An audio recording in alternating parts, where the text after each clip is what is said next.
नमस्कार जय जगन्नाथ मु सुब्रता आपण समस्त को स्वागत करुचे आम चैनल को। आज मु आसीचे राउरकेलार सेक्टर 3 जगन्नाथ मंदिर को चंदन यात्रा देखिबा पई। चंदन यात्रा को गंधलेपन यात्रा मध्य कुहा जाय।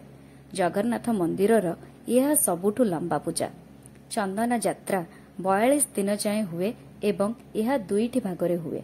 गोटिए हला बाहर चंदन एवं अन्यटी भीतर चंदन। बाहर चंदन अक्षय तृतीय आरंभ हुए 21 दिन पर्यंत चले एवं एही दिनरु ही रथ निर्माण काम आरंभ हुए रथ यात्रा पई। प्रथम 21 दिन जगन्नाथ मंदिरर मुख्य देवतांको मूर्ति सह 5 पांडव रूपरे जना जाउथुबा 5 शिवलिंग एवं जगन्नाथଙ୍କ प्रतिनिधि छवि मदन मोहन नरेंद्र पोखरी रे बुलंते। एथिरु देवता माने ठंडा हुअन्ते प्रबल गरमरु। तापरे भीतर चंदन आरंभ हुए लास्ट 21 दिन रे। मंदिर भितरे प्रभुंक नीतिकांति हुए 4टा ओकेजन रे, अमावास्या, पूर्णिमा, षष्ठी एवं एकादशी राति रे। देखंतु घंटा कीर्तन चलीछि। एबे परिक्रमा हबो। परिक्रमा परे ठाकुरंकु पोखरी रे भ्रमण कराइबे।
आशा करुचे आपण समस्त वीडियो भल लगी जदि भल लगी ताले लाइक शेयर एंड सब्सक्राइब करूँ एवं साइड में बेल आइकन को प्रेस करते रहुचे।